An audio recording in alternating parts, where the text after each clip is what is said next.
ಪ್ರೇಮ, ಮಹೇಶ್ವರಿ ಮಾತುಗಳನ್ನ ಮನ್ಸಿಗೆ ಹಚ್ಕೋಬೇಡ. ಸಿಟ್ಟಲ್ಲಿ ಬಂದಿರೋ ಮಾತುಗಳು. ನೀನೆಂಥ ಬಂಗಾರ ಅಂತ ಅವಳಿಗಿನ್ನೂ ಅರ್ಥ ಆಗಿಲ್ಲ. ನಿಧಾನಕ್ಕೆ ಅರ್ಥ ಆಗತ್ತೆ. ಅರ್ಥ ಆದ್ಮೇಲೆ ಆ ದಿನ ನಿನ್ನ ಸೊಸೆ ಅಂತ ಒಪ್ಕೊಂಡು ನಿನ್ ಮೇಲೆ ಜೀವನೇ ಬಿಡ್ತಾಳೆ.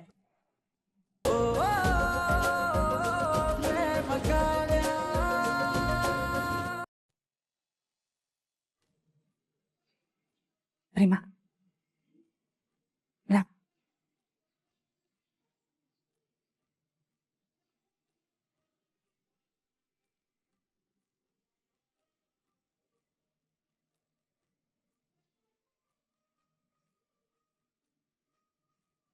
ಕಾವ್ಯ, ಪ್ರೇಮ, ಇವತ್ತಿಂದ ಈ ಮನೇಲಿ ನಿಮ್ ಹೊಸ ಜೀವನ ಶುರುವಾಗ್ತಿದೆ. ದೇವ್ರ ಹತ್ರ ಪ್ರಾರ್ಥನೆ ಮಾಡ್ಕೊಳ್ಳಿ. ನಿಮ್ ಸಾಂಸಾರಿಕ ಜೀವನ ಸುಖವಾಗಿರ್ಲಿ ಅಂತ ಬೇಡಿಕೊಂಡು ದೇವ್ರಿಗೆ ದೀಪ ಹಚ್ಚಿ. ಕಾವ್ಯ, ನೀನ್ ಈ ಮನೆ ದೊಡ್ಡ ಸೊಸೆ, ನೀನ್ ಮೊದಲು ದೀಪ ಹಚ್ಚು. ಬಾ.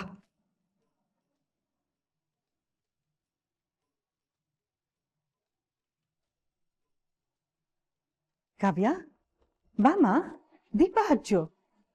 ನನಗೆ ತುಂಬಾ ಸುಸ್ತಾಗಿದೆ, ಜೊತೆಗೆ ತಲೆ ಕೂಡ ನೋವ್ತಾ ಇದೆ. ನಾನು ಹೋಗಿ ರೆಸ್ಟ್ ಮಾಡ್ಬೇಕು. ಹೌದಮ್ಮ, ಈ ಮದ್ವೆ ಗದ್ಲ ಆಮೇಲೆ ಸ್ಟೇಜ್ ಮೇಲೆ ತುಂಬಾ ಹೊತ್ತು ನಿಂತಿದ್ಯಲ್ಲ, ಅದಕ್ಕೆ ಸುಸ್ತಾಗಿರತ್ತೆ. ಕಾವ್ಯ, ಮೊದಲು ದೇವ್ರಿಗೆ ದೀಪ ಹಚ್ಚು, ಆಮೇಲೆ ಸೀದಾ ನಿನ್ ರೂಮ್ಗೆ ಹೋಗಿ ರೆಸ್ಟ್ ತಗೋ, ಆಯ್ತಾ? ಕಾವ್ಯ, ಅತ್ತೆ ಅಷ್ಟು ಹೇಳ್ತಿದಾರಲ್ವಾ, ಬಾ.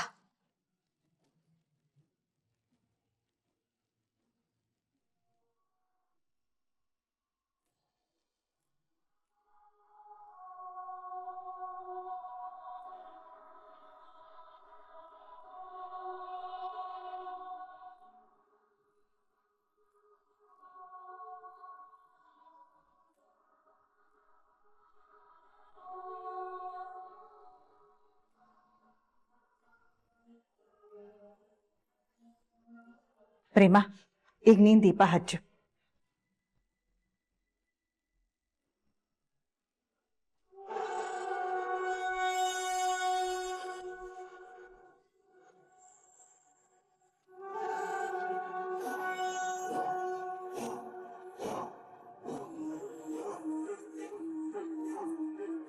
ಪೂರ್ವಿ, ಎಲ್ಲೇ ಇಲ್ಲ? ಅಮ್ಮ, ಅವರೆಲ್ಲ ದೇವ್ರ ಮನೆ ಹತ್ರ ಹೋದ್ರು. ದೊಡ್ಡಮ್ಮ ಪ್ರೇಮ ಮತ್ತೆ ಕಾವ್ಯ ಕೈಯಿಂದ ದೀಪ ಹಚ್ಚಿಸ್ತಾ ಇದ್ದಾರೆ.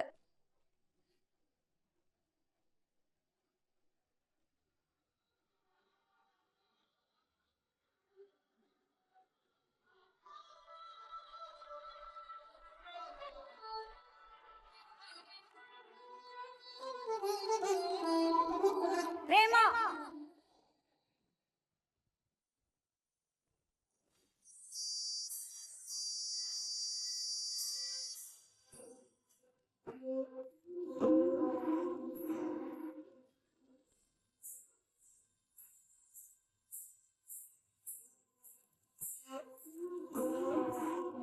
ನೀನ್ ಯಾರೇ ನಮ್ಮನೆ ದೀಪ ಹಚ್ಚೋದಕ್ಕೆ?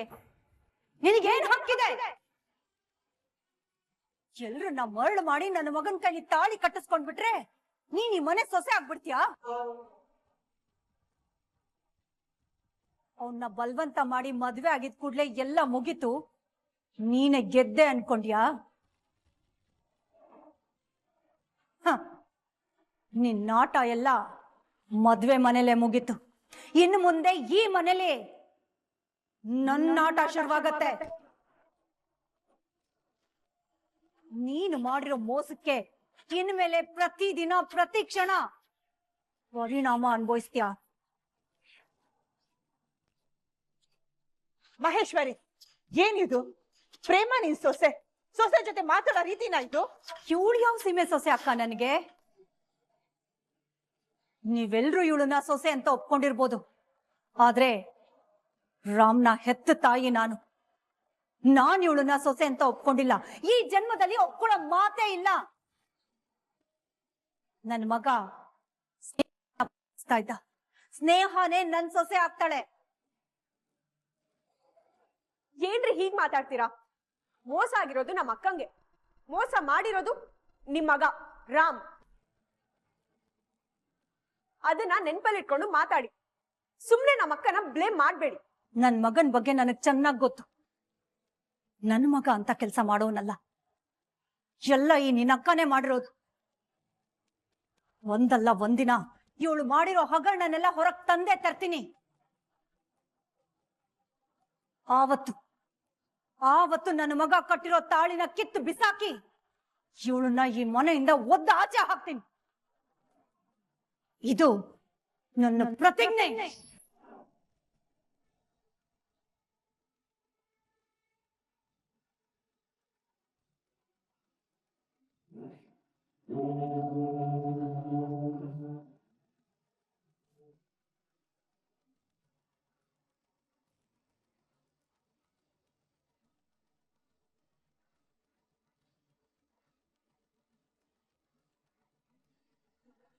ಪ್ರೇಮ, ಮಹೇಶ್ವರಿ ಮಾತುಗಳನ್ನ ಮನ್ಸಿಗೆ ಹಚ್ಕೋಬೇಡ. ಸಿಟ್ಟಲ್ಲಿ ಬಂದಿರೋ ಮಾತುಗಳು. ನೀನೆಂಥ ಬಂಗಾರ ಅಂತ ಅವಳಿಗಿನ್ನೂ ಅರ್ಥ ಆಗಿಲ್ಲ. ನಿಧಾನಕ್ಕೆ ಅರ್ಥ ಆಗತ್ತೆ. ಅರ್ಥ ಆದ್ಮೇಲೆ ಆ ದಿನ ನಿನ್ನ ಸೊಸೆ ಅಂತ ಒಪ್ಕೊಂಡು ನಿನ್ ಮೇಲೆ ಜೀವನೇ ಬಿಡ್ತಾಳೆ. ಅಲ್ಲಿವರೆಗೂ ನೀನ್ ಸ್ವಲ್ಪ ತಾಳ್ಮೆಯಿಂದ ಇರಬೇಕು, ಆಯ್ತಾ? ಸರಿಮಾ, ಈಗ ದೀಪ ಹಚ್ಚು.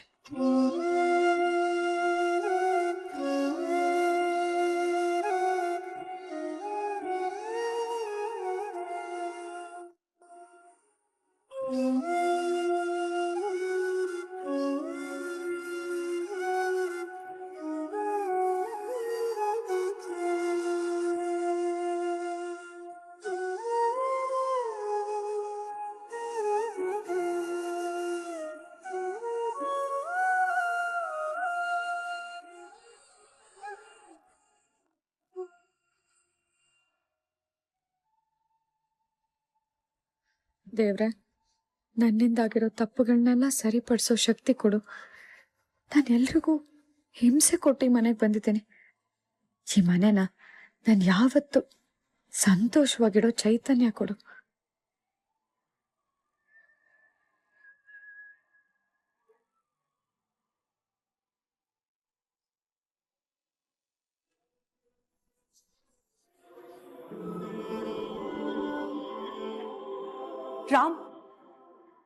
ರಾಮ್, ಯಾಕೋ ಹೀಗ್ ಮಾಡ್ಬಿಟ್ಟೆ? ನಾನು ಅಷ್ಟು ಬೇಡ ಬೇಡ ಅಂದ್ರು ಆ ಪ್ರೇಮಗ್ ಯಾಕೋ ತಾಳಿ ಕಟ್ದೆ? ನಿನ್ ಹೆತ್ತ ತಾಯಿಗಿಂತ ನಿನ್ ದೊಡ್ಡಮ್ಮನ್ ಮಾತೆ ಹೆಚ್ಚಾಗೋಯ್ತಲ್ವಾ ನಿನ್ಗೆ? ನೀನ್ ತಪ್ಪು ಮಾಡ್ಬಿಟ್ಟೆ ರಾಮ್. ನಿನ್ ಕಣ್ಣು ಮುಂದೆನೆ ನಿಂಗೆ ಮೋಸ ಆಗ್ತಿದ್ರು ನಿನ್ ಕಣ್ಣು ಕಾಣಿಸ್ತಾ ಇಲ್ಲ. ನೋಡು ರಾಮ್, ನಾನೀಗ ಮಾತಾಡ್ತೀನಿ ಅಂತ ನೀನ್ ತಪ್ಪು ತಿಳ್ಕೊಬೇಡ. ಆದ್ರೆ ನೀನ್ ದೇವ್ರು ಅಂತ ಪೂಜೆ ಮಾಡೋ ಆ ನಿನ್ ದೊಡ್ಡ ಮನೆ ಇವತ್ತು ನಿನ್ ಜೀವನ ಹಾಳು ಮಾಡಿದ್ರು. ಅವ್ರು ಬೇಕು ಅಂತಾನೆ ಆ ಪ್ರೇಮನ್ ಕುತ್ತಿಗೆ ತಾಳಿ ಕಟ್ಟೋಗಿ ಮಾಡಿದ್ರು. ಯಾಕಂದ್ರೆ ಅವ್ರಿಗೆ ನೀನ್ ಖುಷಿಯಾಗಿರೋದು ಇಷ್ಟ ಇಲ್ಲ. ಅವ್ರಿಗೆ ನೀನ್ ಖುಷಿ ಬೇಕಾಗಿಲ್ಲ ರಾಮ್, ಅವ್ರಿಗೆ ಬೇಕಾಗಿರೋದು ನಿನ್ ಮೇಲಿನ ಅಧಿಕಾರ ಅಷ್ಟೇ. ಹಾಗೆಲ್ಲ ಮಾತಾಡ್ಬೇಡ ಮಾವ. ನನ್ ದೊಡ್ಡಮ್ಮ ಇಂಥವ್ರು ಅಂತ ನನಗ್ ಚೆನ್ನಾಗ್ ಗೊತ್ತು. ಅವ್ರ ಬಗ್ಗೆ ತಪ್ಪಾಗಿ ಮಾತಾಡಿದ್ರೆ ನಾನ್ ಸಹಿಸೋದಿಲ್ಲ. ಅವ್ರ ಬಗ್ಗೆ ತಪ್ಪಾಗಿ ಮಾತಾಡೋರು ಆ ಕ್ಷಣನೇ ನಾನ್ ಕೊಡೋ ಗೌರವನ ಕಳ್ಕೋಬೇಕಾಗುತ್ತೆ. ರಾಮ್, ಏನಾಗಿದ್ಯೋ ನಿನ್ಗೆ? ನಿನ್ ಹೆತ್ತ ತಾಯಿಗೆ ನೋವು ಮಾಡ್ತಿದ್ಯಾ ಅನ್ನೋದು ನಿನಗೆ ಗೊತ್ತಾಗ್ತಿಲ್ವಾ? 9 ತಿಂಗಳು ಹೆತ್ತು ಹೊತ್ತಿರೋ ಈ ನಿನ್ ತಾಯಿಗಿಂತ ನಿನ್ ದೊಡ್ಡಮ್ಮನೆ ಹೆಚ್ಚಾಗೋದ್ರ? ನೀನ್ ಅವ್ರ ಮಾತು ಮೀರಲ್ಲ ಅನ್ನೋದು ಅವ್ರಿಗೆ ಚೆನ್ನಾಗ್ ಗೊತ್ತು. ಅದಕ್ಕೆ ನಿನ್ನನ್ನ ಅವ್ರ ಮಾತಲ್ಲಿ ಕಟ್ಟ ಹಾಕಿ ಆ ಪ್ರೇಮಗೆ ತಾಳಿ ಕಟ್ಟೋ ಹಾಗೆ ಮಾಡಿದ್ರು. ಇಲ್ಲ ಅಮ್ಮ, ಇದ್ರಲ್ಲಿ ದೊಡ್ಡಮ್ಮಂದು ಏನು ತಪ್ಪಿಲ್ಲ. ಅವರು ಎಲ್ರೂ ತರನೇ ಪ್ರೇಮ ಹೇಳಿರೋದು ನಂಬಿದ್ದಾರೆ. ನಂಬೋ ಹಾಗೆ ಅವಳು ಮಾಡಿದಾಳೆ. ಇವತ್ತು ದೊಡ್ಡಮ್ಮ ಏನೇ ಮಾಡಿದ್ರು ತಾವು ಮಾಡ್ತಿರೋ ನ್ಯಾಯ ಅನ್ಕೊಂಡೇ ಮಾಡಿರೋದು. ಅವ್ರಿಗೆ ನನಗೆ ಯಾವತ್ತು ಕೆಟ್ಟದ್ ಮಾಡೋ ಉದ್ದೇಶ ಇರಲ್ಲ. ನಿನಗೆ ಹೇಗೋ ಅರ್ಥ ಮಾಡಿಸ್ಲಿ ರಾಮ್. ಆದ್ರೆ ಒಂದಂತೂ ನಿಜ ರಾಮ್, ಆ ಪ್ರೇಮ ನಿನ್ ಕೈಲಿ ಬಲವಂತವಾಗಿ ಕಟ್ಟಿಸ್ಕೊಂಡಿರೋ ತಾಳಿ ತುಂಬಾ ದಿನ ಅವಳು ಕುತ್ಕೆಲಿ ಇರೋದಕ್ ಬಿಡಲ್ಲ ನಾನು. ಆದಷ್ಟು ಬೇಗ ಅವಳು ಕಟ್ಟಿರೋ ಸುಳ್ಳಿನ ಕೋಟೆನ ಪುಡಿ ಪುಡಿ ಮಾಡಿ ಈ ಮನೆಯಿಂದ ಆಚೆ ದಬ್ಬೋವರೆಗೂ ನನಗ್ ಸಮಾಧಾನ ಇಲ್ಲ. ನೋಡು ರಾಮ್, ನೀನೇನು ಚಿಂತೆ ಮಾಡ್ಬೇಡ. ಯಾವತ್ತಿದ್ರೂ ಸ್ನೇಹನೇ ನಿನ್ ಹೆಂಡತಿ. ಆ ಪ್ರೇಮ ನಿನ್ ಕಾರ್ ಡಿಕ್ಕಿಗೆ ಹೇಗ್ ಬಂದ್ಲು, ನಿನ್ ಮೊಬೈಲಿಂದ ಅವಳ ಮೊಬೈಲ್ಗೆ ಹೇಗ್ ಮೆಸೇಜ್ ಹೋಯ್ತು ಅಂತ ಕಂಡು ಹಿಡಿಬೇಕು. ಆವಾಗ ಆವಾಗ ಅವಳ ಬಣ್ಣ ಎಲ್ಲ ಬಯಲಾಗತ್ತೆ. ಬಿಡಲ್ಲ, ನಾನ್ ಕಂಡು ಹಿಡ್ದೇ ಹಿಡಿತೀನಿ. ಅವಳನ್ನ ಈ ಮನೆಯಿಂದ ಆಚೆ ಹಾಕಿ ಸ್ನೇಹ ಜೊತೆ ನಿನ್ ಮದ್ವೆ ಮಾಡಿಸ್ತೀನಿ. ಇದು ಈ ನಿನ್ ಹೆತ್ತು ತಾಯಿ ಮಾಡ್ತಾ ಇರೋ ಪ್ರತಿಜ್ಞೆ.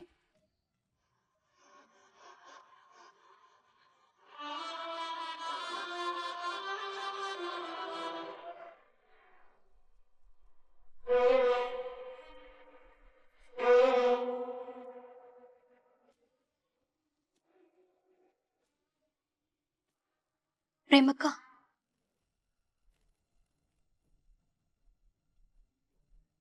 ರಾಣಿ ರಾಣಿ, ನಿನ್ನಿಂದ ತುಂಬಾ ಉಪಕಾರ ಆಯ್ತು ಕಣೆ. ನಿನಗೆ ಎಷ್ಟು ಕೃತಜ್ಞತೆ ಹೇಳಿದ್ರು ಸಾಲದು ಗೊತ್ತಾ. ಓಕೆ ಓಕೆ, ನಾನು ಬಂದೆ. ನನ್ನ ಫೋನಲ್ಲಿ ಬ್ಯಾಟ್ರಿ ಲೋ ಇದೆ, ಚಾರ್ಜ್ ಹಾಕಿ ನಾನೇ ಗೇಟ್ ಹತ್ರ ಹೋಗ್ತೀನಿ. ಓಕೆ ಹಾಂ.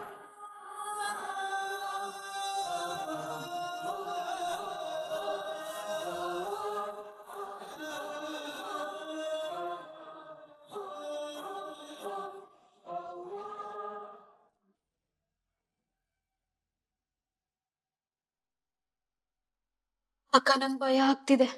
ಮಹೇಶ್ವರಿಯಮ್ಮ ಮಾತಾಡ್ತಾ ಇದ್ದಿದ್ದು ನಾನು ಕೇಳಿಸ್ಕೊಂಡೆ. ಡಾಕ್ಟರ್ ಫೋನಿಂದ ನಿನ್ ಫೋನಿಗೆ ಮೆಸೇಜ್ ಹೇಗ್ ಬಂತು, ಯಾರು ಕಳಿಸಿದ್ರು, ಅದನ್ನ ಕಂಡು ಹಿಡಿತೀನಂತೆಲ್ಲ ಹೇಳ್ತಾ ಇದ್ರು ಅಕ್ಕ. ಅದನ್ನ ಕೇಳಿಸ್ಕೊಂಡಾಗಿಂತ ನಂಗೆ ಕೈ ಕಾಲೇ ಆಡ್ತಿಲ್ಲ. ಈ ವಿಷಯದಲ್ಲಿ ನಾನೇ ನಿಮ್ ಸಹಾಯ ಮಾಡಿದೀನಿ ಅಂತ ಏನಾದ್ರೂ ಗೊತ್ತಾದ್ರೆ, ಯಪ್ಪ, ಮೊದ್ಲೇ ಮಹೇಶ್ವರಿಯಮ್ಮ ಏನ್ ಮಾಡಕ್ಕೂ ಹೆಸಲ್ಲ. ಚಿಂತೆ ಮಾಡ್ಬೇಡ ರಾಣಿ. ರಾಮ್ ನಂಗೆ ಸಿಗೋದಕ್ಕೆ ಮುಖ್ಯ ಕಾರಣನೇ ನೀನು. ನೀನ್ ಸಹಾಯ ಮಾಡದೆ ಹೋಗಿದ್ರು ನಾನು ಕಳ್ಕೊಂಡ್ ಬಿಡ್ತಿದ್ದೆ. ನನ್ ಪ್ರಾಣ ಹೋದ್ರು ನಿನ್ನ ಸಿಕ್ಕಾಕ್ಸಲ್ಲ. ನೀನ್ ನಂಗೆ ಸಹಾಯ ಮಾಡಿರೋ ಗುಟ್ಟು ಯಾವತ್ತಿದ್ರು ನನ್ನಲ್ಲೇ ಇರುತ್ತೆ. ನೀನೇನು ಚಿಂತೆ ಮಾಡ್ಬೇಡ, ಸರಿನಾ? ಸರಿ ಅಕ್ಕ, ನಾನು ನಿನ್ ಜೊತೆ ಮಾತಾಡ್ತಾ ಇದ್ದಿದ್ದು ಯಾರಾದ್ರೂ ನೋಡಿದ್ರೆ ಅನುಮಾನ ಪಡ್ತಾರೆ. ನಾನು ಹೊಡ್ತೀನಿ. ನೀನ್ ಆರಾಮಾಗಿರು ರಾಣಿ. ಸರಿ.